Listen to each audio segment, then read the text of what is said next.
तो आगे से मैं लास्ट में बताऊंगा हाउ टू इंक्रीज सीपीसी। सो यहाँ पे अगर हम बात करें तो बहुत सारे लोगों का कमेंट आ रहा है कि सर सीपीसी के बारे में बताइए कि कैसे हम सीपीसी को इंक्रीज़ करें, क्या तरीका है कि जो कि हम अपनी वेबसाइट पे जो ट्रैफिक आ रही है उसको हम और अधिक जो है कि मोनेटाइज कर पाएँ, उससे हम और अधिक पैसे कमा पाएँ। तो यहाँ पे इस वीडियो में बन रही है। इस वीडियो में मैं आपको कुछ एग्जाम्पल के साथ मैं आपको समझाऊँगा और मैं आपको समझाऊंगा कि अगर आपके पे 2000, 1000, 3000, 5000 की ट्रैफिक आ रही है तो उसकी जो अर्निंग अभी हो रही है उसकी अर्निंग को कैसे आप डबल कर सकते हैं। डबल करने का फॉर्मूला मैं आज के ट्यूटोरियल में बताऊंगा, लेकिन यहाँ पे मैं आपको बता दूँ कोई ऐसा ट्रिक नहीं बताऊंगा, कोई ऐसा शॉर्टकट नहीं बताऊंगा जिससे आपके एडसेंस पे इम्पैक्ट पड़े। ध्यान रखिएगा, जेन्युइन तरीका मैं आपको बताऊँगा जिससे आपको रिज़ल्ट मिलेगा।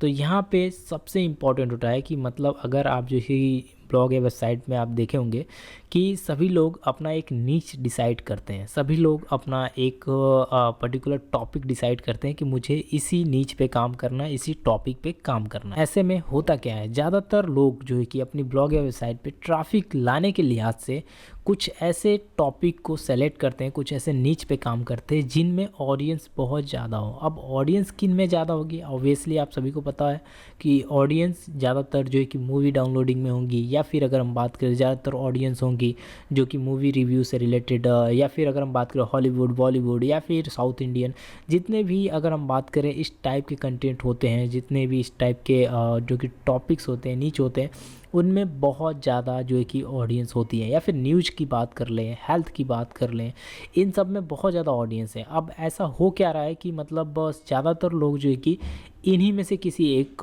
नीच को सेलेक्ट कर रहे हैं और इन्हीं में से किसी एक नीच पे काम कर रहे हैं। अब देखिए मैं आपको बता रहा हूँ हो क्या रहा है। अब जिनमें ज़्यादा ऑडियंस रहता है उनमें ऑब्वियसली सीपीसी कम रहेगा, क्योंकि कंपटीशन ही कम है ना। अब कंपटीशन कम रहेगा तो डेफिनेटली आपको वहाँ पे जो कि सीपीसी बहुत कम मिलने वाला है। अब यहाँ पे मैं आपको बता दूँ, यहाँ पे ऑडियंस जो है उस ज़्यादा है उसका तो फ़ायदा हमें मिलता है, लेकिन सीपीसी जो है हमें बहुत कम मिलता है, आरपीएम हमें बहुत कम मिलता है। वो क्यों होता है, क्या रीज़न है, उसके बारे में हम कभी और समझेंगे, डीप में समझेंगे, प्रैक्टिकली जो है कि उसको समझाऊंगा मैं आपको। लेकिन आज बस आप इतना समझिए कि अगर आप कुछ ऐसे नीच पे काम कर रहे हैं जिनके अंदर मतलब कंपनियां एडवर्टाइज नहीं करा सकती, मतलब ऐसा है कि जैसे मूवी डाउनलोडिंग या फिर मूवी से रिलेटेड, रिव्यू से रिलेटेड, या फिर टेक्नोलॉजी से रिलेटेड, अगर सॉरी टेक्नोलॉजी मैं बोल रहा हूँ यहाँ पे अगर हम बात करें तो यहाँ पे न्यूज़ से रिलेटेड अगर किस टॉपिक पे अगर काम कर रहे हैं तो डेफिनेटली आपको बहुत कम एड्स देखने को मिलेंगे, और एड्स जो मिलेंगे वो हाई क्वालिटी के नहीं होते हैं। अब ट्रैफिक तो इन्हीं में है सबसे ज़्यादा। अब ट्रैफिक इनके अलावा और भी बहुत सारे नीचेस हैं जिनके मुझे याद नहीं आ रहा है, लेकिन जो टॉपिक मुझे याद आ रहा है मैं आपको बता रहा हूँ। लेकिन फ़िलहाल आप इतना समझिए कि इनमें ऑडियंस बहुत ज़्यादा है, तो ऑडियंस ज़्यादा होने के साथ साथ जो है कि इस पर लोग ज़्यादा काम करते हैं, और इस पर लोग ज़्यादा काम करते हैं तो इसमें जो कि सीपीसी और जो आरपीएम वगैरह मिलना रहता है वो बहुत कम मिलता है। अब सपोज करिए कि आप इसी में काम करना चाहते हैं, न्यूज़ में ही काम करना चाहते हैं, आप जो है कि बॉलीवुड पे ही काम करना चाहते हैं, एंटरटेनमेंट पे ही काम करना चाहते हैं, आप जो है कि किसी और कॉमेडी वगैरह पे काम करना चाहते हैं, आप किसी और पे काम नहीं करना चाहते, इसी में आप बहुत अच्छे से काम कर रहे हैं, और ज़्यादातर लोगों का मैंने देखा है तो इसी में ज़्यादातर लोग इंक्लूड है। तो यहाँ पर मैं आपको बता दूँ, अगर आप चाहते हैं कि आपकी साइट की जो ट्रैफिक है वो आ रही है बहुत ज़्यादा और सीपीसी कम मिल रहा है, तो सीपीसी को बढ़ाना तो सिंपल सा फॉर्मूला मैं आपको बताता हूँ। जैसे कि ऊपर की तरफ आइएगा, ऊपर की तरफ आएंगे तो आपके जो ब्लॉग होता है, जो आपकी वेबसाइट होती है, जैसे न्यूज़ वाले में देखते हैं। अब आप बोलेंगे कि मतलब मैं एक ही नीच पे काम कर रहा हूँ तो क्यों मैं मल्टीपल नीच ऐड करूँ। जैसे कि आपने देखा होगा न्यूज़ वाले लोग क्या करते हैं, मल्टीपल नीच वहाँ पे होती हैं और मल्टीपल टॉपिक्स पे वो लोग काम करते हैं न्यूज़ वाले, ठीक है। और हम क्या करते हैं, हम ब्लॉगर क्या करते हैं कि हम एक ही नीच पे काम करते हैं, और एक ही नीच का काम करने का फ़ायदा भी एक अलग है, आप देखेंगे अलग बेनिफिट है, और मल्टीपल नीच पे काम करने का बेनिफिट बहुत ही अलग है, क्योंकि वो जल्दी रैंक नहीं होता है, बहुत प्रॉब्लम होती है। तो एक नीच पे आप बोलेंगे मैं एक ही नीच पे काम करूँगा, मैं मल्टीपल नीच पे काम नहीं करूँगा। तो भाई साहब मैं भी आपको यही बोल रहा हूँ कि आप एक ही नीच पे काम करें, लेकिन आप जो है कि अपने ब्लॉगर में जो है कि आपका वेबसाइट है उसमें आप जो है कि एक अलग से टेक न्यूज़ से रिलेटेड आप पोस्ट डालें, या फिर इंश्योरेंस से रिलेटेड पोस्ट डालें, या फिर न्यूज़ या फिर अगर हम बात करें तो मोबाइल एप्लीकेशन से रिलेटेड पोस्ट डालें, और आपको डालना ही पड़ेगा। और इसका ये फार्मूला ये है कि जब एक पोस्ट आप एक से रिलेटेड बना देंगे, एक ही बनाएंगे, बाकी सारे नीचे को एक ही रखिए जो नीचे आपकी, और एक बना दीजिए, और उसकी ट्रैफिक जो बॉलीवुड का ये जो ट्रैफिक है, जैसे कि मान के चलिए ये ऑडियंस है, ये बॉलीवुड से रिलेटेड है, हॉलीवुड से रिलेटेड है। तो इन ऑडियंस को मैं क्या कर सकता हूँ कि इनके अंदर बैकलिंक्स दे सकता हूँ कि रीड मोर, मतलब रीड और ज़्यादा पढ़िए, या फिर जो है कि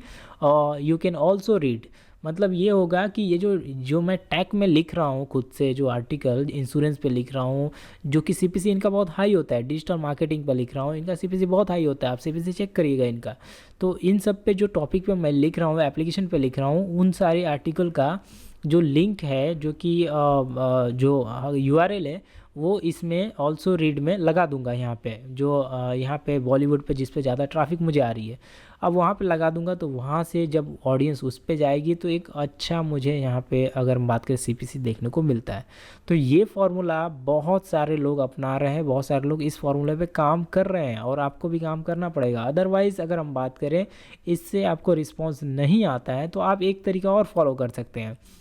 कि आप अपनी एक और सब डोमेन वाली वेबसाइट बनाएंगे, यहाँ से बॉलीवुड वाले को भेजेंगे, आप वहाँ पे टैग पे, वहाँ पे सिर्फ और सिर्फ टेक्नोलॉजी से रिलेटेड देंगे, डिजिटल मार्केटिंग से रिलेटेड पोस्ट देंगे, और यहाँ से भेजेंगे वो आपने अपने टेक्नोलॉजी वाले पे, और टेक्नोलॉजी वाले से भेजेंगे आप अपने इस मेन साइट पे, ये जो है आपका यहाँ पे आप टैग का जो ऑलरेडी बना रखे हैं इस पेज में आप भेज देंगे। तो सिंपल सा बात करें, क्योंकि आपकी नीच जो है कि मैच कर देगी, ऐसा होगा कि जो कंटेंट है वो मैच कर देगा, यहाँ से तो गया वहाँ पे, बॉलीवुड वाले गए वहाँ पे, और वहाँ से जो है कि जो लोग आ रहे हैं वो टैग पे आ रहे हैं। तो इससे भी आपका जो नीच है, जो टॉपिक है, और जो एड सॉल्व करने का आइडिया है वो मैच हो जाएगा। तो इससे क्या होगा कि आपको जो है कि डिजिटल मार्केटिंग पे जो सीपीसी मिल रही है वही सीपीसी आपको यहाँ पे भी देखने को मिलेगी। और इसका बहुत सारे लोग जो है कि मुझे रिक्वेस्ट कर रहे थे, इसके लिए ये वीडियो को लेके आया। तो ये फार्मूला आप यूज़ कर सकते हैं। लेकिन आप सपोज करिए कि आप परेशान हो गए हैं कि इस पर ट्रैफिक नहीं आ रही है भाई साहब, अब ये भी नहीं हो रहा है, अब मैं तो कुछ और करूँगा जिससे मुझे सीपीसी ही सीपीसी मिले। मतलब मेरे पेज व्यू मतलब 100-200 ही आए, 1000-2000 ही आए, मैं बैकलिंक्स लाऊंगा, कहीं से भी बैकलिंक्स बनाऊंगा, कहीं से भी लाऊंगा ट्रैफिक,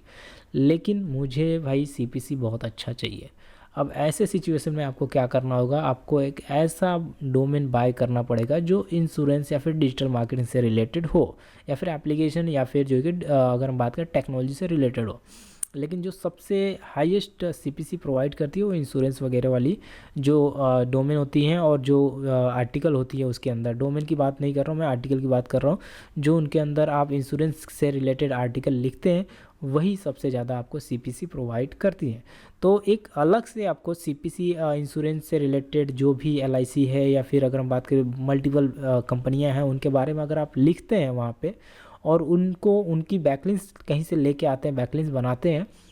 1000-2000 ही लोग वहाँ पे पहुँचते हैं, तो आपको बहुत ही अच्छा सीपीसी, बहुत ही अच्छा आरपीएम देखने को मिलता है। जो कि यहाँ पे 10,000 ट्रैफिक पे जो देखने को मिलेगा पैसा, वही रेवेन्यू आपको वहाँ पे सिर्फ और सिर्फ 2 से 5,000 की ट्रैफिक में आपको देखने को मिल जाए। मुझे लगता है 5,000 नहीं, 2 ही हज़ार 3,000 काफ़ी होते हैं उतने सीपीसी दिखाने के लिए। 1 या 2,000 में भी आपका इतना बन जाता है जितना यहाँ से नहीं बनता है। तो इस चीज़ को आप आई होप जो कि समझ चुके होंगे, और जो कुछ भी मैं इस वीडियो में समझाने की कोशिश की, आप समझने में आप बहुत ही अच्छा मतलब प्रयास किए होंगे। फ़िलहाल अगर हम बात करें तो इनके अलावा और भी कई सारे क्वेश्चंस होते हैं जो कि ये ब्लॉगर्स पूछते रहते हैं कि क्या हमें जो है कि ऑटो ब्लॉगिंग करना चाहिए, क्या हमें जो है कि ऑटो ब्लॉगिंग की फील्ड में आना चाहिए, और इससे क्या बेनिफिट होता है, क्या ट्रैफिक आती है या फिर नहीं आती है। तो आने वाले वीडियो में मैं आपको बताऊंगा कि ऑटो ब्लॉगिंग से क्या रियल में ट्रैफिक आती है, क्या ये सच में वर्क करता है या फिर नहीं करता है। आने वाले वीडियो में इसके बारे में बात करेंगे। जब तक के लिए आप चैनल सब्सक्राइब कर लीजिए, लाइक कीजिए, वीडियो को शेयर करें अपने दोस्तों के साथ में। हम मिलेंगे नेक्स्ट वीडियो में, बात करेंगे और टिप्स एंड ट्रिक्स के बारे में। तब तक के लिए thanks for watching, bye bye.